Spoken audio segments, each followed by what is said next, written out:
Hello and welcome to the Divorce to Bliss podcast. Here you will learn all things related to healing from divorce, mind, body, and spirit, so you can create a beautiful new life filled with happiness.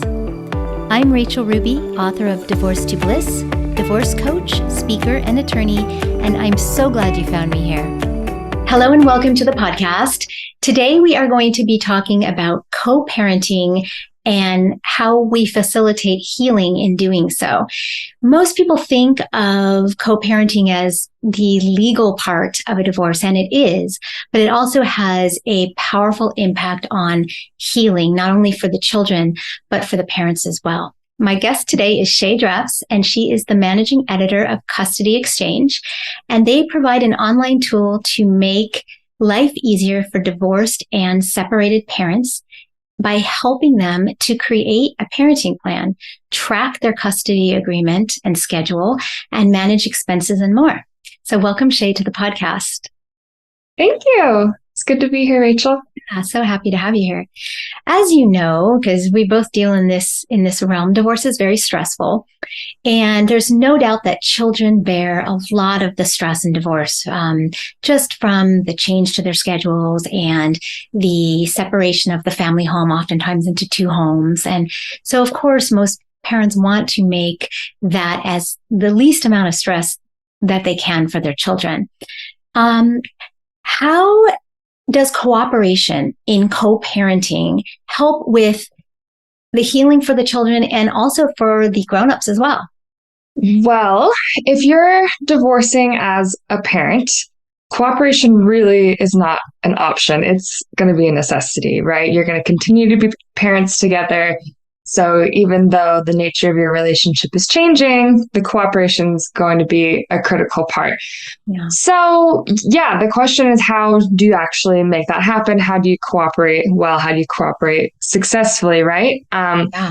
The first kind of broad thing to always have in mind when you're talking about child custody and co-parenting, as I'm sure you're well aware, is this phrase, the child's best interest, which is a legal phrase, but also just a very basic concept of always putting your child first, above of any sort of bickering or any hurts that you hold from something your ex-spouse has done to you. Always thinking, okay, put that aside. What's going to be best for the children moving forward? So that's kind of the guiding principle at all times. But then more practically speaking, how do you actually go about cooperating with someone who you've divorced from?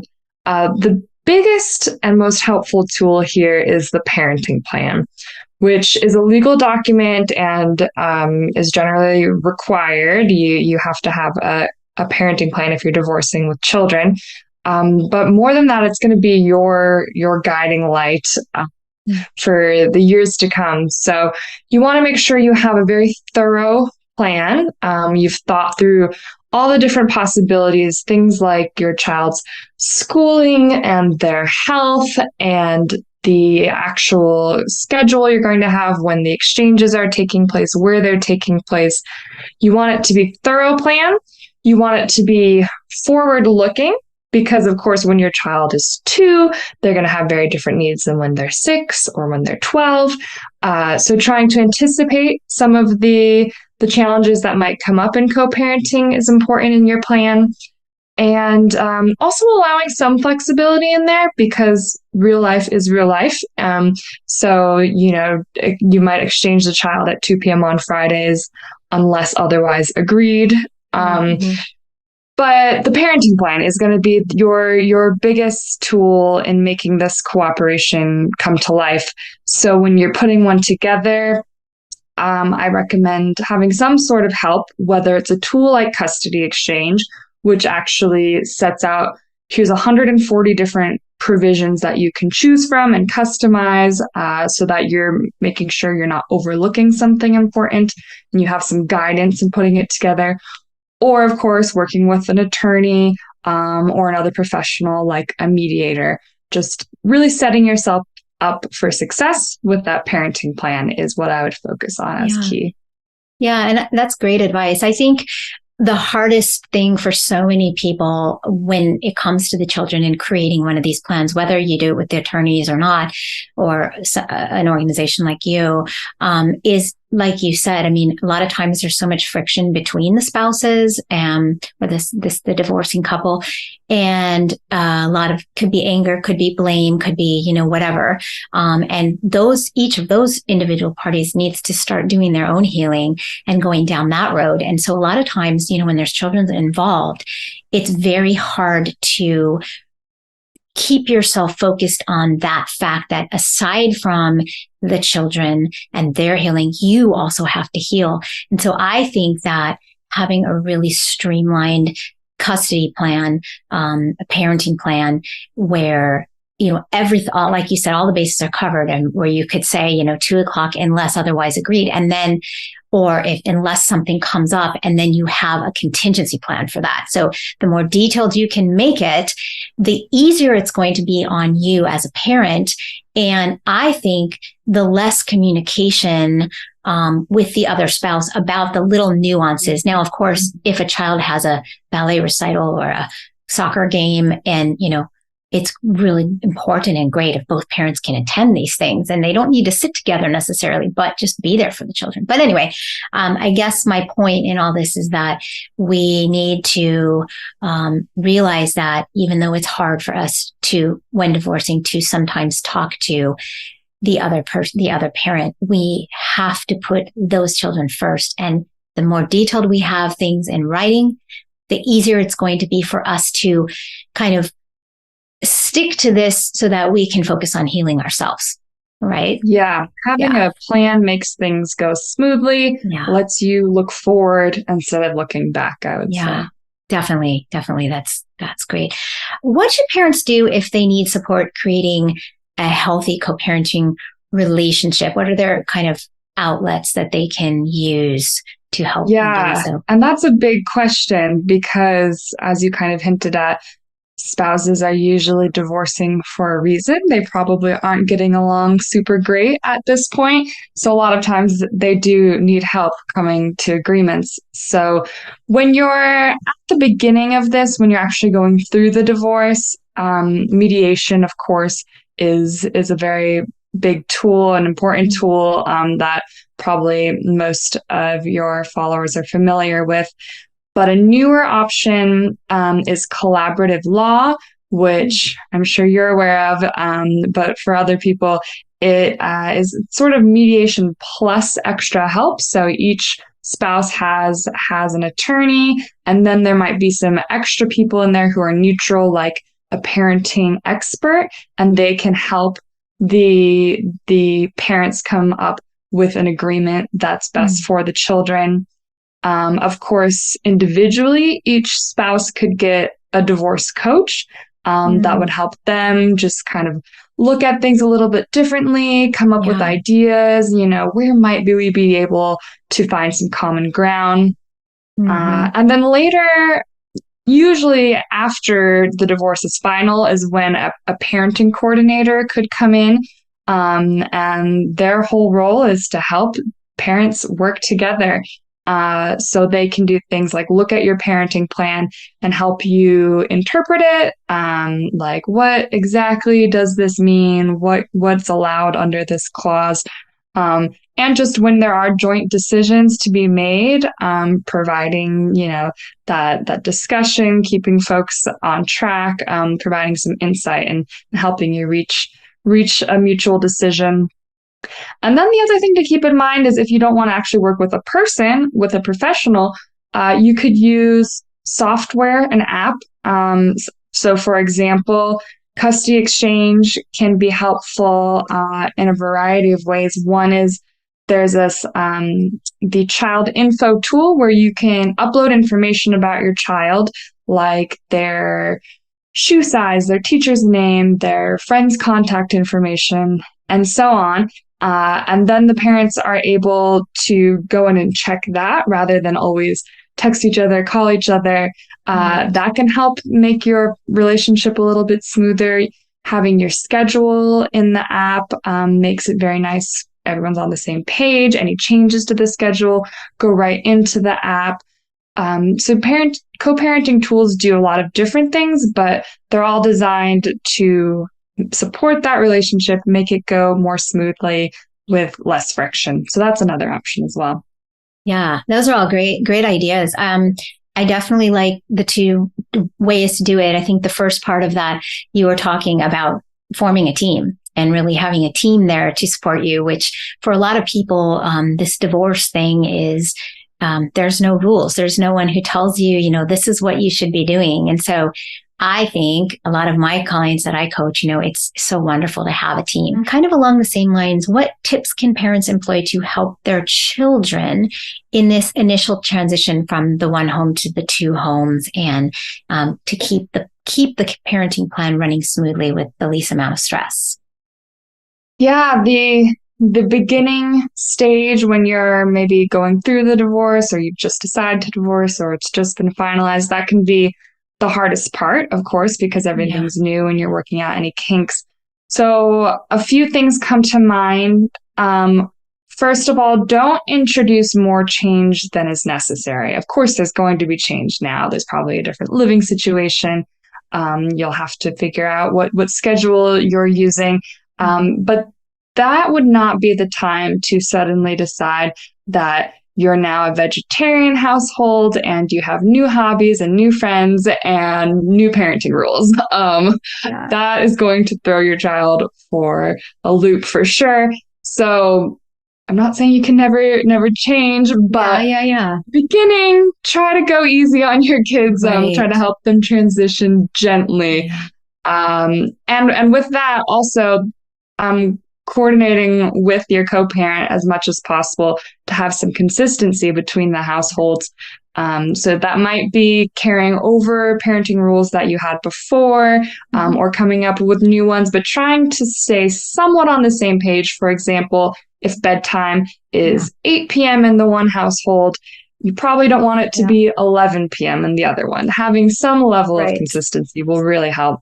Also, not exposing the kids to the divorce as much as possible. Of course, they should never be in the court. You don't want them to overhear conversations with your attorney.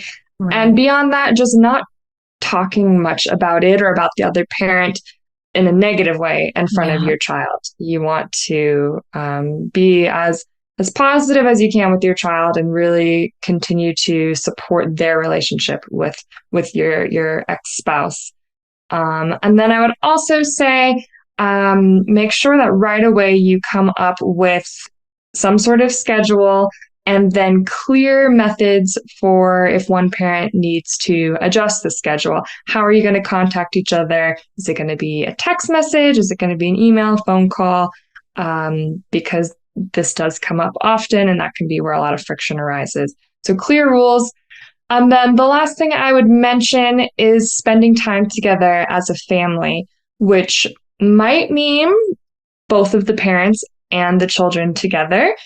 That's definitely not possible in every situation. Sometimes it's actually healthier for the parents to not be spending time together, in which case it would mean just making sure you one-on-one are spending time with your children, because, the kids are going to be feeling the upheaval, and they need to be reminded that, no, I still have my family, I still have support. So making sure you're giving them a lot of attention and spending time with them. Yeah. And that's so important. I mean, having raised two kids, I know that children just thrive on, consistency and schedules. But the most important thing for the children always is that they know that both parents still love them. And that is huge. And no matter what age the kids are, whether they're little or they're teens, they have to know that the divorce is not their fault, and that mom still loves them and dad still loves them, or mom or dad and dad, whatever it is. And that is huge. So if parents can take anything away from this entire podcast, I mean, the most important thing when you're talking about the interests of the child is to put the interests of the child first. And that means, as an adult, that you have to act like an adult and take responsibility for your actions and be careful of how you say and do things, so that they are, it doesn't mean walk on eggshells, but definitely there are two parents most of the time, here in a divorce, there's two parents, and they need to both agree to cooperate with keeping this as stress-free as possible. So that's my 2 cents. Okay. Yeah. So when there is difficulty or hostility in communication, within the communication between the parents, what are some tools that they can use to help them? Okay. And that's a great question, because a lot of times there is going to be some hostility because you've just been through a divorce. So Custody Exchange has messaging in the app. If both parents are users, then they can link their accounts and message each other. And that's nice because it keeps all your parenting conversations in one place. So it's not getting mixed in with maybe conversations about work or other things. It's also nice because it makes it really easy to print that out if you ever need to have a record of what was said. And then the huge thing is there's a hostility monitor, which means if I'm a parent and I'm typing out a message and I write something that's hostile, I'll see a pop-up that says, essentially, are you sure you want to say that? Do you want to reword that?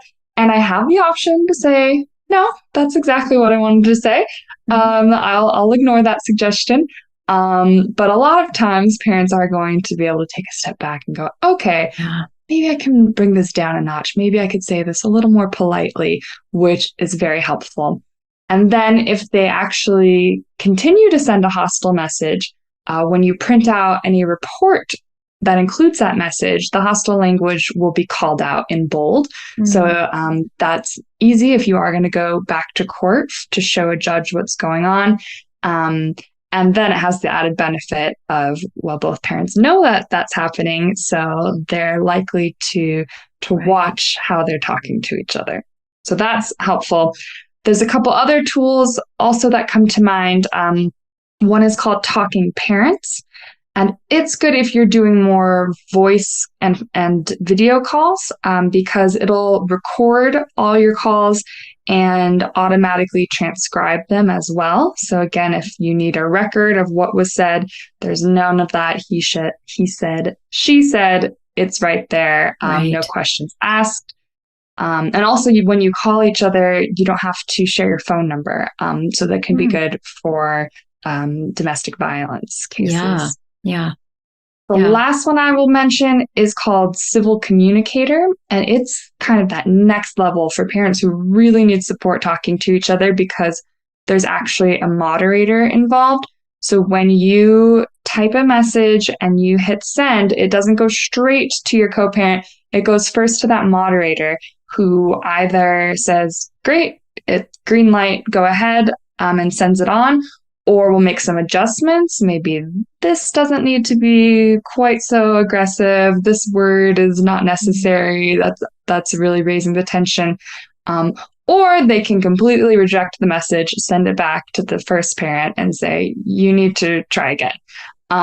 So you can see how that is the next level of support. If you are really having a hard time communicating, then Civil Communicator actually brings a third party in to help you. Wow. I mean, there's just definitely some great options there. And I think the takeaway from that too also is sometimes, when we're going through divorce and there is all this friction and stress, especially around something like this, because you love your children and your spouse loves your children, or the other parent loves the children. So the takeaway is that we have to learn to not react and to instead respond. So if you got a message by the parent saying, I can't pick them up today, right? And you're in a meeting and you're like, oh my gosh, instead of just reacting, I like that there are ways and different levels of such to help this person in the communication, to just kind of keep it on track and keep them, working together as a team, even though, there might be some, conflict created. So those are great tools. Yeah. And beyond the tools, as you're saying, just taking a moment before you respond, thinking things through, and always thinking about your child and what's going to be most helpful for them. Yeah, That's terrific. Okay, so my last question is, what if the parenting plan or arrangement isn't working? What can the parents do to kind of get it back on track, or what are their options? Sure. So what's critical here is always checking in with each other.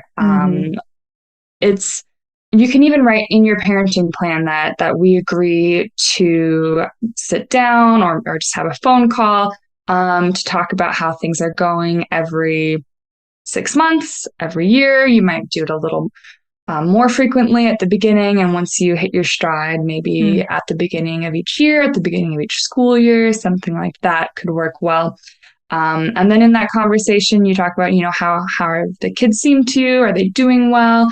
What could we do to adjust? How's our parenting situation been working for you?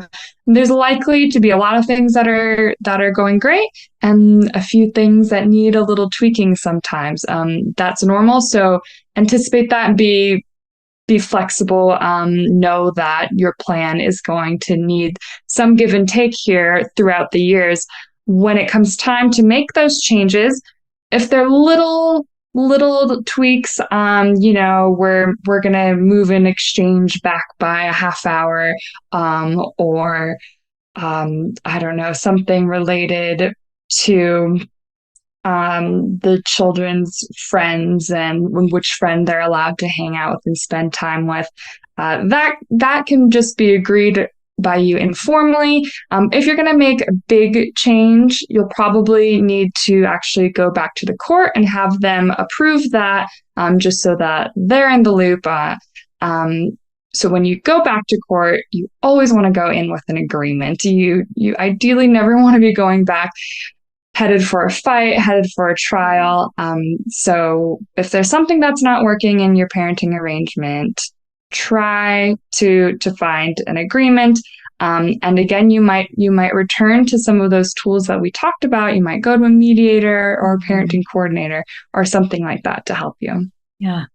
That all of this is wonderful information. And it's so nice to know that there are options out there for parents in what can be a very stressful time and what can go on for a long time if you have young children. And this is something, like you said, it's kind of future focus. So I really love that you offer these options. And thank you so much for joining me and being on the show. And all your contact information will be below. So if anyone wants to check out Custody Xchange, they can do so. And thank you so much for being here today.